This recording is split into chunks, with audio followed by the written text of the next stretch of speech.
अब हम बात करें chapter 9 and 10, that is what read and invite. तो रीड एंड इनवीट में किस किस तरह के अमेंडमेंट्स आए हैं, दोनों में साथ साथ ही आते हैं, सारे अमेंडमेंट्स साथ साथ चलने वाले। सबसे पहले इनमें पब्लिक पब्लिक की डेफिनेशन चेंज की गई है। तो पब्लिक की डेफिनेशन से हमारा क्या मतलब है? Any person other than. तो जो पब्लिक है, पब्लिक से हमारा क्या मतलब रहेगा? कोई भी पर्सन, लेकिन जो क्या नहीं होना चाहिए? Number one, related party of the read. Obviously read का रिलेटेड पार्टी, स्पॉन्सर का या मैनेजर का, इनके जो भी रिलेटेड पार्टीज हैं वो पब्लिक कैटेगरी में फॉल नहीं करेंगे, क्योंकि रिलेटेड पार्टीज होंगे ना, ये पब्लिक से हट गए। दूसरा, any other person as way be specified by the SEBI. बहुत ही अंदर कंडीशन होती है, सेबी की जब मर्जी कुछ और प्रेस्क्राइब कर देगा तो वो भी यहाँ पे पब्लिक नहीं माना जाएगा। A person specified above who is also qualified in an offer shall be considered as public for the purpose of these. Further, the sponsor group, manager of the REIT shall not be considered as public for the purpose of the regulation. अगर मान लीजिए ये जो लोग हैं related parties में, QIB से, QIB, तो QIB को तो डेफिनेटली हम पब्लिक मान लेंगे, है ना, वो पब्लिक हो जाए। लेकिन किसी भी हालत में कुछ भी हो जाए, जैसे आपका स्पॉन्सर ग्रुप, मैनेजर, इनको कभी भी पब्लिक नहीं ना चाहिए। Is clear? चल, अब हम आगे बढ़ते हैं। तो इसमें ना रेगुलेशन नंबर 10 दे रखा है, रिपोर्टिंग ऑफ अंडर कंस्ट्रक्शन। जैसे हमने जब रेगुलेशन चैप्टर पढ़ा था उसमें रेगुलेशन 10 जो है कवर्ड नहीं है, तो इसका अमेंडमेंट हमारे लिए कोई रेलिवेंट नहीं है, हम यहाँ पे छोड़ सकते हैं।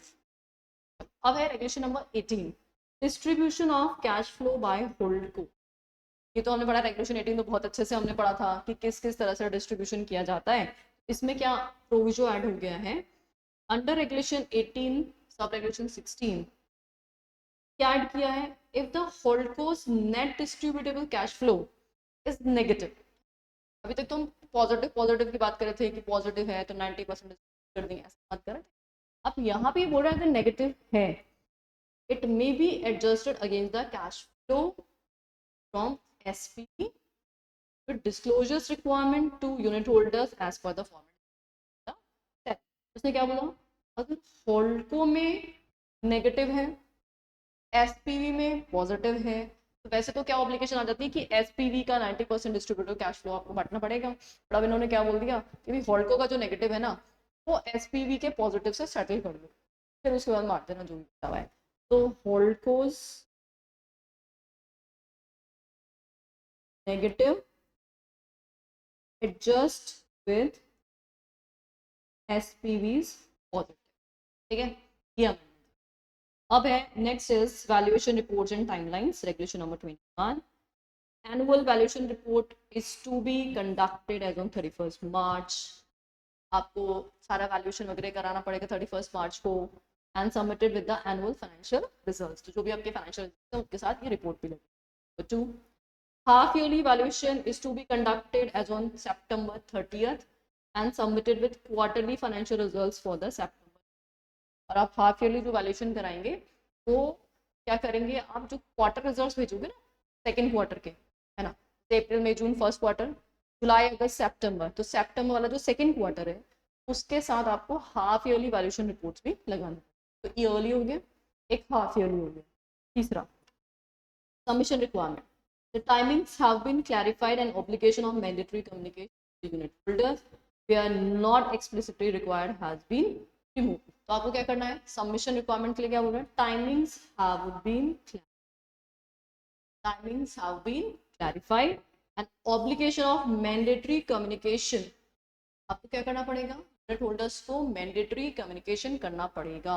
यहाँ पे स्पेसिफिकली मना नहीं किया है कि भाई ठीक है कोई जरूरत नहीं है आपको उनको कम्युनिकेट करना, तब तो ठीक है। अदरवाइज साइलेंस के केस में तो आपको यूनिट होल्डर्स को कम्युनिकेट ही होगा। ये डिस्क्लोजर्स रिक्वायरमेंट हो गई वैल्यूएशन, तो हो गई आपकी ईयरली, हाफ ईयरली, और साथ ही में आपको यूनिट होल्डर्स को रिपोर्टिंग या कम्युनिकेशन वगैरह जो है वो सबमिशन। इनवीट में भी वही सेम, अब सेम पब्लिक की डेफिनेशन, पब्लिक वही अदर देन सेम ही है, रिलेटेड पार्टी का वही इनवीट, वहाँ पर रीड करता हुआ है। इनवीट हो गया स्पॉन्सर, मैनेजर, प्रोजेक्ट मैनेजर, इनके अलावा जो भी है। उसके अलावा कोई भी person specified by the SEBI, तो ये तो सेम ही है, रिपीटेड है, सेम एज रीट, वापस से तो क्या। हाँ जी, ये रिपोर्टिंग अगेन रेगुलेशन 10 जो था वो हमने यहाँ पे पढ़ा नहीं था, जरूरत नहीं है। मिनिमम इन्वेस्टमेंट थ्रेशोल्ड देखेंगे, the minimum investment threshold under regulation 14 है ना, ये हमने पढ़ा था इनवीट रेगुलेशन के अंदर कि मिनिमम थ्रेशोल्ड आपका कितना होना चाहिए था, 1 करोड़ था, तो वो 1 करोड़ की लिमिट को अब इन्होंने रिड्यूस कर दिया है। तो क्या बोलता है ये, any investor has been reduce from 1 CR to 25 lakh, तो 1 करोड़ की लिमिट थी वो काट देंगे, उसकी जगह पे अब 25 लाख हो गई है। Requirement of 25 crore investment of InvIT investing 80% in completed and revenue generating asset has been omitted। और जो आपको याद होगा 80% हम इन्वेस्टमेंट करते हैं कंप्लीटेड एंड रेवेन्यू जनरेशन में, मिनिमम जो रिक्वायरमेंट थी वो 25 करोड़ की थी, तो वो जो 25 करोड़ की लिमिट है वो रिक्वायरमेंट ही हटा दी गई है, ये आपको डिलीट कर, ठीक है। नेक्स्ट रेगुलेशन 18 में वही न्यू प्रोविजन एड ऑन हुआ है, होल्डकोस का नेगेटिव कैश फ्लो जो है वो किसके साथ एडजस्ट कर लेना, एसपीवी के साथ, ये सेम हो गया। वैल्यूएशन रिपोर्ट भी वही 3 है, एनुअल, हाफ ईयरली और ये टाइमलाइन चली, तीनों सेम है, डिट्टो है ना, ये तो सेम है, ये और ये तो सेम हो गई। एक नई क्या है, क्वार्टरली, क्वार्टरली का बोल रहे हैं, if borrowing exceeds 49% valuation must be done quarterly for June, September and December. तो अगर आपकी बोरोइंग्स किससे एक्सीड कर रही है, 49% से एक्सीड कर रही है, तो फिर उस केस में आपको वैल्यूएशन कैसे करना पड़ेगा, क्वार्टरली करना होगा। That is what we quarter ending June, September, December. Or there shall be no need for a separate September quarterly report if half yearly valuation is the same period. अगर आपने half yearly भेज दिया है तो definitely अलग से quarterly भेजने की जरूरत नहीं। Valuation then reporting obligation, half yearly reporting, investment manager of a publicly offered InvIT must submit a half yearly report along with the quarterly financial for the September quarter। and quarterly reporting में क्या करेंगे, where consolidated borrowing and deferred payment exceeds 49%, the investment manager shall submit quarterly report to the stock exchange। अगर 49% से exceed कर रहा है तो quarterly भेज देना, otherwise half yearly, ठीक है, ये रिपोर्टिंग रिक्वायरमेंट। नेक्स्ट जो है reclassification of REIT investment as equity related instrument for facilitating enhanced participation by mutual fund and specialized investment fund।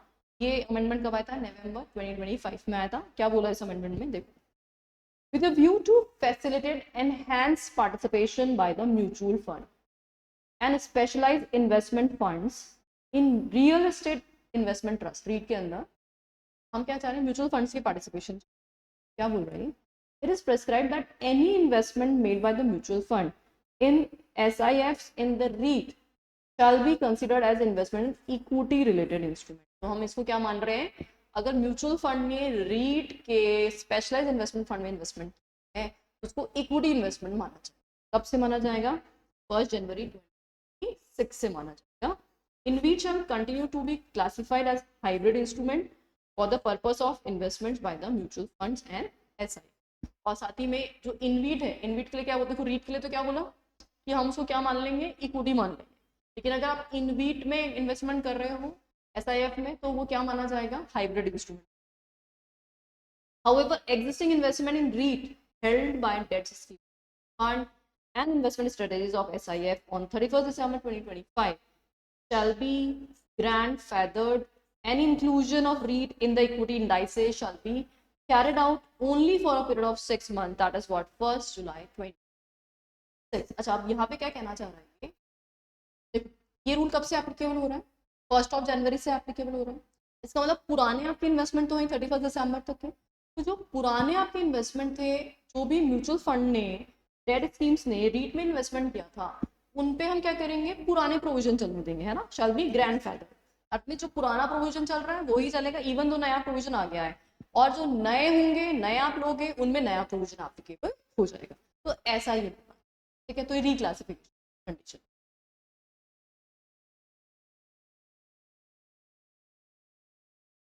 Next हम बात कर रहे हैं AIF। तो AIF रेगुलेशन में क्या क्या कंडीशंस, क्या क्या अमेंडमेंट्स हैं।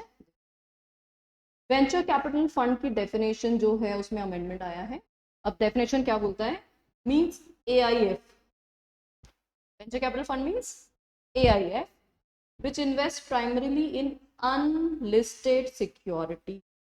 तो कहाँ इन्वेस्टमेंट कर रही है, प्राइमरीली अनलिस्टेड सिक्योरिटीज में इन्वेस्टमेंट कर रही है। Startup, emerging, early stage venture capital undertakings mainly involved in new products, new services, technology, intellectual property rights based activities or a new business model and shall include a migrated venture capital fund as defined under chapter 3T। अब सुनो वापस से, इसने क्या बोला, देखो venture capital fund जो है ना बेसिकली होते तो AIF ही है। तो ये क्या बोल रहा है, इसका मतलब क्या है, AIF है। वेंचर कैपिटल फंड का मतलब क्या है, AIF है। तो मोस्टली किस में इन्वेस्टमेंट करेगा, प्राइमरी इन्वेस्टमेंट कहाँ होगा इसका, अनलिस्टेड सिक्योरिटीज। किसकी अनलिस्टेड सिक्योरिटीज में, देखो वेंचर मतलब स्टार्टअप्स जो भी अर्ली स्टेज वाले होते हैं उनमें इन्वेस्टमेंट किया जाता है। यहाँ पे कहाँ कहाँ इन्वेस्टमेंट किया जा रहा है, स्टार्टअप्स की अनलिस्टेड सिक्योरिटी में या अर्ली स्टेज वेंचर्स में, है ना, जो किस में डील करते हैं, बेसिकली इनका मेन ऑब्जेक्टिव क्या है, तो कोई नए प्रोडक्ट बनाते हैं, स्टार्टअप मतलब नए वेंचर्स, नई टेक्नोलॉजी, है ना, तो नए प्रोडक्ट, नई सर्विसेज, न्यू टेक्नोलॉजी या इंटेलेक्चुअल प्रॉपर्टी, इस तरह के कोई भी बिजनेस में आप इन्वॉल्व हैं। तो ऐसे अनलिस्टेड सिक्योरिटीज में जो प्राइमरीली इन्वेस्टमेंट करने वाले हैं उनको हम क्या बोलेंगे, वेंचर कैपिटल फंड बोलेंगे। ठीक है, तो वेंचर कैपिटल फंड की डेफिनेशन याद रहेंगे हम। चलो आगे बढ़ते हैं नेक्स्ट। अच्छा, कैटेगरी 1 AIF की जो डेफिनेशन हमने पढ़ी थी उसमें एंजल फंड हम ऑलरेडी इंक्लूड कर चुके हैं, तो ये अमेंडमेंट हमने क्लास में कवर कर लिया ऑलरेडी।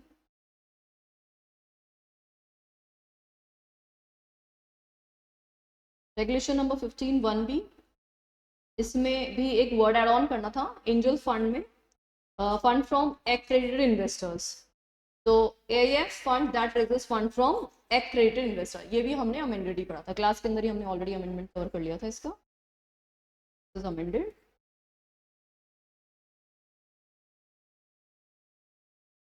चलिए next is category 1 and category 2 जो AIF है, को इन्वेस्टमेंट अपॉर्चुनिटीज के कंसर्न में कंडीशन क्या है, to accredited investors with in the AIF structure itself through the launch of separate co investment scheme. यहाँ पे को इन्वेस्टमेंट स्कीम के कंसर्न में क्या है फ्रेमवर्क, ये कब आया था, सितंबर 2025 में। तो उन्होंने क्या बोला कि कैटेगरी 1 एंड कैटेगरी 2 AIF है तो क्या कर सकते हैं, को इन्वेस्टमेंट फैसिलिटीज ऑफर कर सकते हैं, किसमें, within the AIF structure by launching CIV co-investment scheme in addition to the existing portfolio management schemes route। यहाँ पे एक नया स्कीम इन्होंने बोला कि भी दोनों है ना कॉम्बिनेशन में, मतलब कैटेगरी 1 एंड 2 दोनों क्या कर सकते हैं, को इन्वेस्टमेंट फैसिलिटीज प्रोवाइड कर सकते हैं। एक सेपरेट स्कीम बनाई गई है, CIV स्कीम्स यहाँ पे बनाई गई है।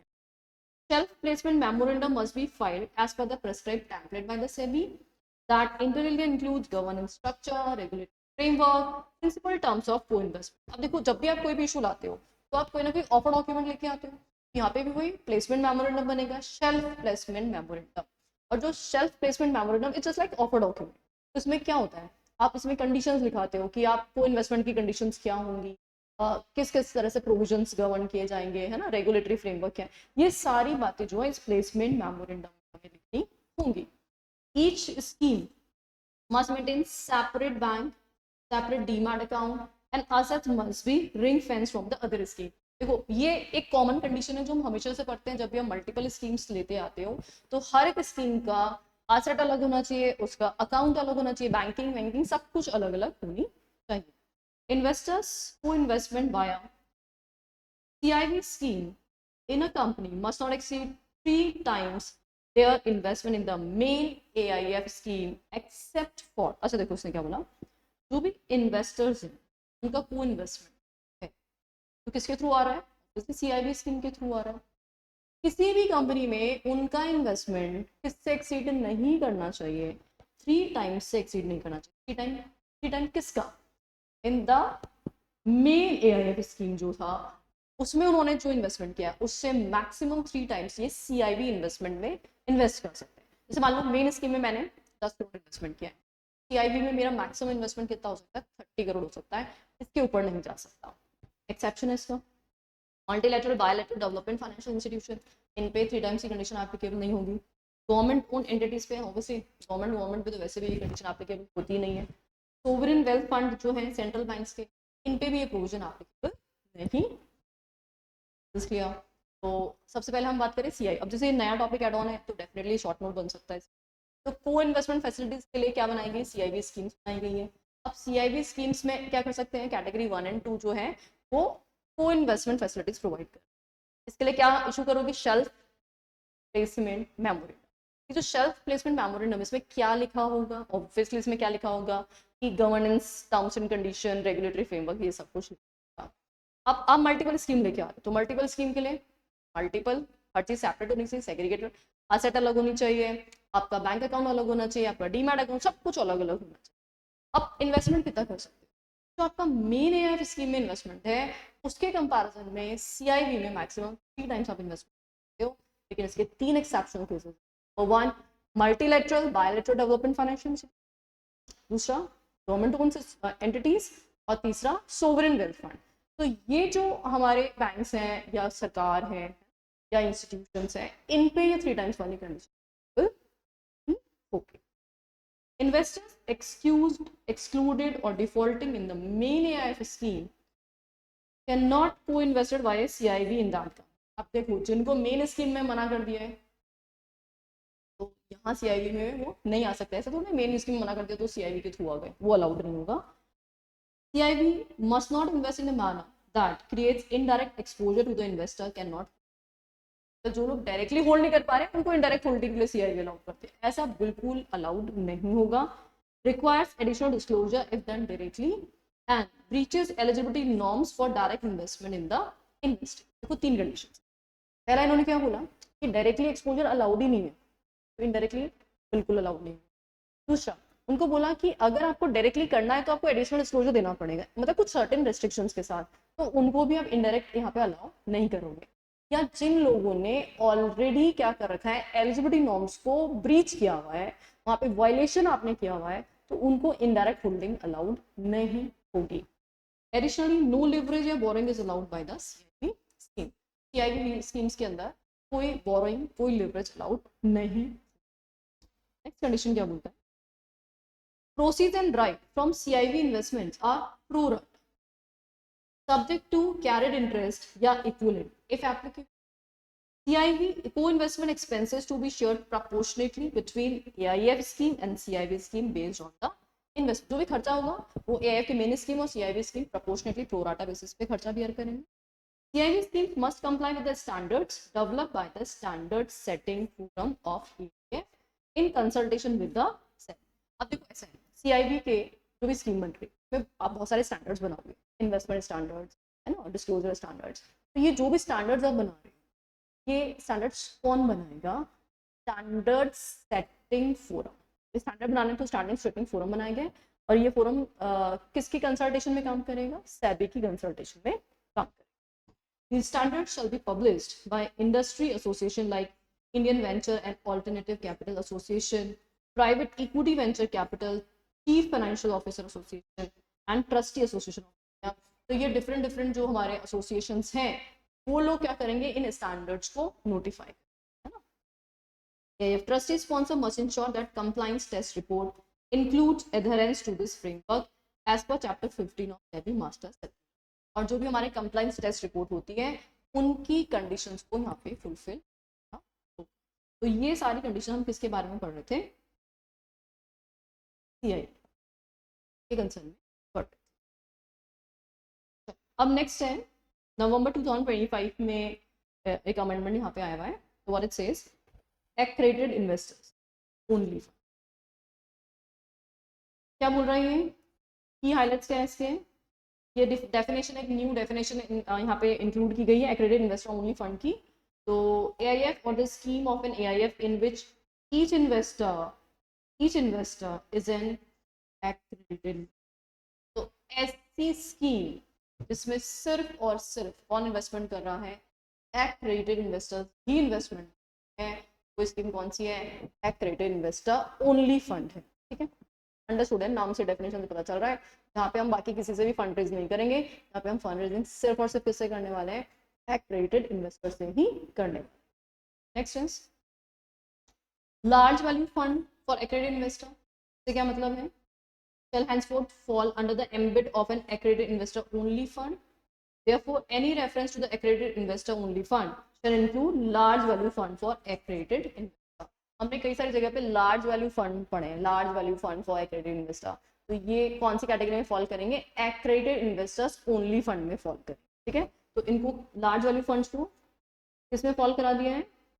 accredited investors only fund. And the threshold of 70 crore for each accredited investor in large value fund for accredited investor has now limits को थोड़ा रिलैक्स कर दिया है। तो जो पहले 70 करोड़ की लिमिट थी वो अब रिड्यूस करके इन्होंने 25 crore. AIF or scheme of AIF launched prior to this notification may be permitted to convert to accredited investor only fund. A large value fund of accredited investor subject to the condition as will be further specified by the SEBI. तो आपकी existing जो भी schemes को है अगर उनको आप convert करना चाहते हो तो आप इनको कन्वर्ट कर सकते हो, लेकिन obviously conditions fulfil. Non fund based जो है उसमें एक नया रेगुलेशन 9A जो है वो इंसर्ट किया गया, हमारा share based employ benefit regulation. हाँ, उसमें एक नया रेगुलेशन 9A इंसर्ट किया गया है। एम्प्लॉय आइडेंटिफाइड एज प्रमोटर या part of promoter group in DOD. Employee who is identified as promoter or part of promoter group in the DOD filed by the company with the board in relation to the IPO and who was granted option, SARs or other benefits under any scheme at least 1 year prior to the filing of DOD shall be eligible to continue to hold and exercise such options, SAR or benefit in accordance with its terms and subject to compliance, regulation and other applicable law. तो क्या बोलना चाह रहे हैं? मान लीजिए आप DOD file करते हैं, IPO ला रहे हैं। अब आपने क्या किया कि कोई एम्प्लॉय है उसको आपने आइडेंटिफाई किया एज प्रमोटर या पार्ट ऑफ प्रमोटर ग्रुप। ठीक है, इसमें आप प्रमोटर के बारे में बताओगे, प्रमोटर ग्रुप के बारे में बताओगे। इसमें एक एम्प्लॉय को आइडेंटिफाइड है, आइडेंटिफाइड एज प्रमोटर और प्रमोटर ग्रुप आपने आइडेंटिफाई किया है। तो क्या बोलना चाह रहा है ये? In the DOD filed by the company with the SEBI in relation to the IPO and who was granted, साथ ही में इस एम्प्लॉय को क्या दिया गया था? इस एम्प्लॉय को क्या गया था? ऑप्शंस दिए गए, SARs, जो भी बेनिफिट्स, जो भी हमारे share based employ benefit regulation है, under any scheme at least 1 year prior. और ये ऑप्शन वगैरह कब दिए गए थे? DOD फाइलिंग के 1 year prior, 1 year prior to the filing of D। तो वो क्या कर सकते हैं? इनको कंटिन्यू कर सकते हैं और एक्सरसाइज कर सकते हैं। तो यहाँ पे ये क्या हो गए हैं? एलिजिबल हो गए, eligible to exercise, eligible to exercise. तो सिंपल कंडीशन क्या बोली? ऐसे एम्प्लॉइज जिनको DOD में हमने प्रमोटर या प्रमोटर ग्रुप का पार्ट माना था, जिनके पास क्या थे? ऑप्शंस या SARs थे, कब थे? DOD फाइलिंग से 1 साल पहले से, तो वो लोग एक्सरसाइज कर सकते हैं, इसको कंटिन्यू कर सकते हैं, कोई restriction.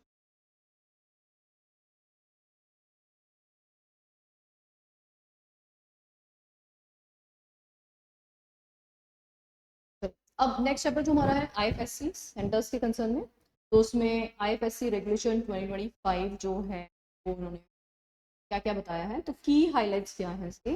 Disclosures in the offer regulation 16(8) क्या बोलता है?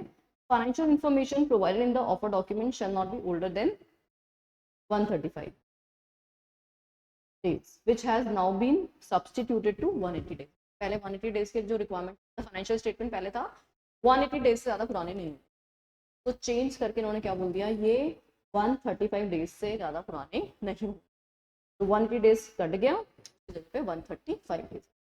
देन अलॉटमेंट की condition, issuer and lead manager shall ensure that the specified securities are allotted and payment and refunds are completed within 5 working days from the closing of the issue, which has now been amended to the 8 working। तो allotment का time frame था वो 8 days से cut करके कितना 5 days. Time periods में change है, ये आप चेंज कर लेना। एप्लीकेशन अलॉटमेंट में क्या हो रहा है, issuer and lien manager shall ensure that the specified securities are allotted and the payments and refunds are completed। अब यहाँ पे जो भी अलॉटमेंट है, पेमेंट है, जो भी कुछ करना है वो कितने दिनों में, वही 5 डेज में आपको करना है, ऊपर वाला जो रेफरेंस है उसी के अकॉर्डिंगली। और जो पहले कितने थे, 8 दिन थे, तो 8 दिन खत्म, उसकी जगह में 5 दिन आपको। तो देखो ऑफर डॉक्यूमेंट में फाइनेंशियल स्टेटमेंट का पीरियड चेंज हो गया, 180 दिन की जगह 135 डेज हो गया।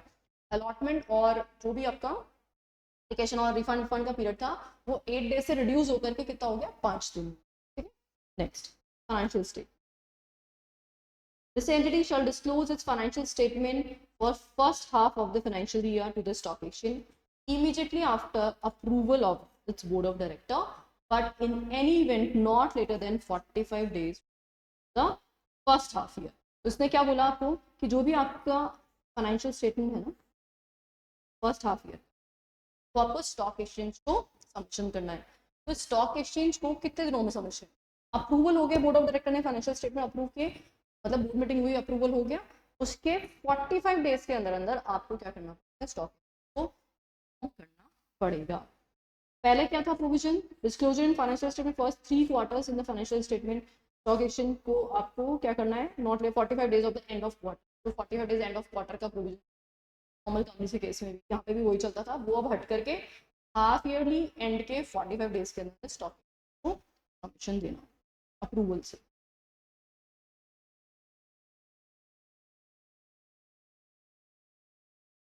नेक्स्ट इज एनसीएस रेगुलेशन में,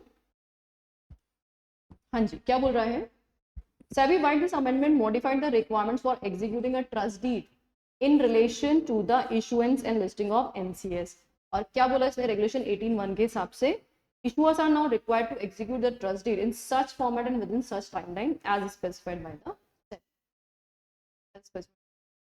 However, in case of deviation from the format for the debenture trustee may accept such deviation, and if any key summary sheets capturing the deviation along with the rationale for the same is provided। अगर आप जो भी format specified है उसमें कोई deviation चाहता है trustee तो वो कर सकता है, लेकिन क्या क्या डेविएशन समरी आपको अटैच करनी होगी।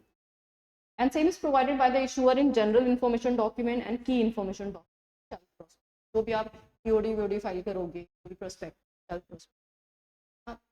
जो भी कुछ फाइल करोगे उसके साथ आपको ये सारी डिटेल्स लगानी पड़ेगी। ठीक है,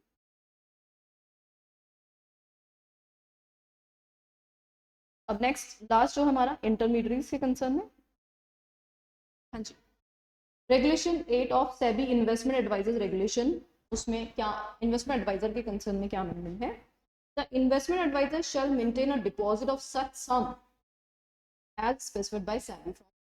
इन्वेस्टमेंट एडवाइजर को क्या करना, कुछ अमाउंट डिपॉजिट मेंटेन करना। The deposit shall be maintain in such form such manner as specified, साथ बहुत अच्छी बात है, सेबी स्पेसिफाई करता रहेगा तो अब देखते रहेंगे। Such deposit shall be marked as lien in favor of a body corporate recognized by the SEBI for the purpose of administration and supervision of investment। किसी के लिए इन्वेस्टमेंट एडवाइजर कोई कांड वांड ना कर दे, उसके से अमाउंट रखवा लिया और ये पैसा क्या रहेगा, किसी भी अथॉरिटी के पास क्या रहेगा, ये लियन क्रिएटेड रहेगा इसके ऊपर। Provided that deposit shall be available for utilization in case of investment advisor fails to pay the dues arising out of the arbitration and cancellation। कोई भी कांड किया ना इन्वेस्टमेंट एडवाइजर ने, पैसे वैसे पे नहीं कर रहा, तो इस रेस्पेक्टिव फंड से निकाल। और इन्वेस्टमेंट एडवाइजर के ही कंसर्न में अमेंडमेंट क्या बोलता है ये, अब उसकी क्वालिफिकेशन दे रखी है। अभी तक है ना दुनिया जहां के लोग इन्वेस्टमेंट एडवाइजर बनते जा रहे हैं, तो उन्होंने बोला कि आपको मिनिमम क्वालिफिकेशंस जो है हमेशा मेंटेन करनी पड़ेगी। इन्वेस्टमेंट एडवाइजर को क्या क्या क्वालिफिकेशन मेंटेन करनी है, पहली क्वालिफिकेशन ग्रेजुएट लेवल की डिग्री होनी चाहिए। कौन सी डिग्री होनी चाहिए, ऑब्वियसली अरे भाई ग्रेजुएशन तो बन जाओ, ग्रेजुएशन बनने में क्या ही परेशानी है, तो ग्रेजुएट डिग्री आपके पास होनी चाहिए। और any equivalent educational qualification from university या इंस्टीट्यूशन रिकॉग्नाइज्ड गवर्नमेंट या स्टेट। मतलब मान लीजिए ग्रेजुएट लेवल नहीं हो लेकिन सेंट्रल या स्टेट गवर्नमेंट ने कोई इक्विवेलेंट लेवल की डिग्री कोई दे रखी है जो ग्रेजुएट की इक्विवेलेंट मानी जाती है, वो भी यहाँ पे अलाउड होगा। या recognise foreign university institution association CFA charter from CFA institute, relevant certification from NISM, from any other organization या institution accredited by NISM. देखो कौन कौन से लोग, पहला तो graduate level degree, graduate level degree के अंदर सेंट्रल या स्टेट गवर्नमेंट की या कोई इक्विवेलेंट डिग्री या यूनिवर्सिटीज की, फॉरेन यूनिवर्सिटीज की, CFA है ना, इंस्टीट्यूट ने जो CFA बोला हुआ है, या NISM से कोई भी रेलेवेंट सर्टिफिकेशन आपके पास है, ये सब अलाउड है। तो यहाँ पे ये मिनिमम क्वालिफिकेशन हो गई। दूसरा, post graduate programme in securities market from NISM और post graduate programme in financial planning from the NISM और any other programme of NISM as may be specified bye.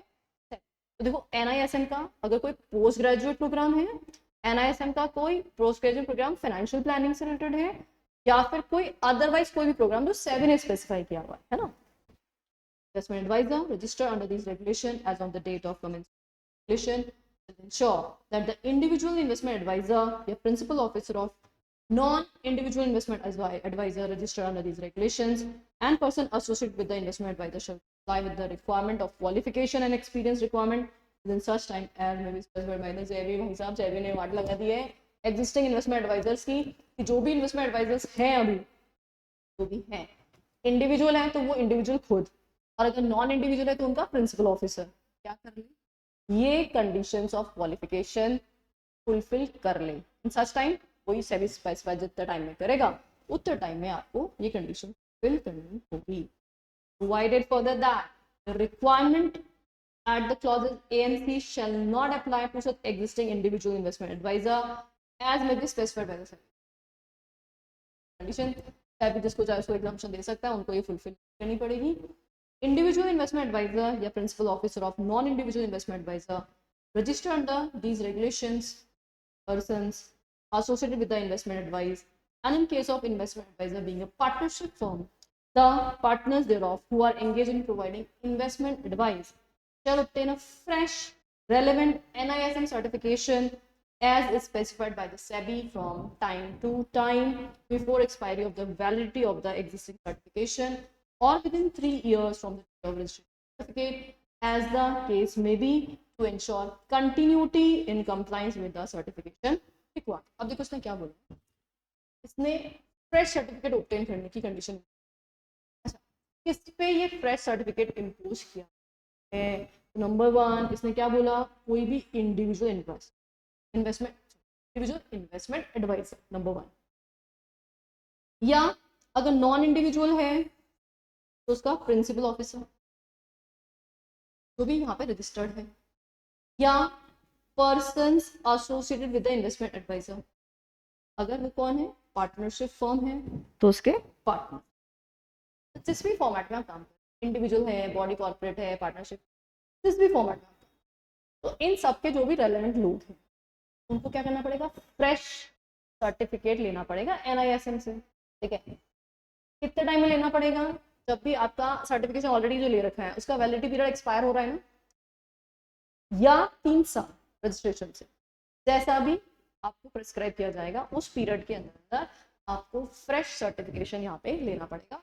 ये कुछ एलिजिबिलिटी क्राइटेरिया जो है investment adviser के। तो इसमें देखो 2 शॉर्ट नोट हैं, एक तो जैसे ये इन्वेस्टमेंट या फिर जो अभी हमने ऊपर AIF में पढ़ा, इनके कंसर्न में, क्योंकि आजकल रिसेंट ट्रेंड में ज़रूर है कि जो भी अमेंडमेंट क्वेश्चन जरूर होता है, तो आप जरूर से देख लेना। बहुत छोटे से अमेंडमेंट है, बहुत ज़्यादा कुछ अमेंडमेंट ऐसे है नहीं, तो इनको एक बार जरूर अच्छे से गो थ्रू करेंगे। All the very best to all of you.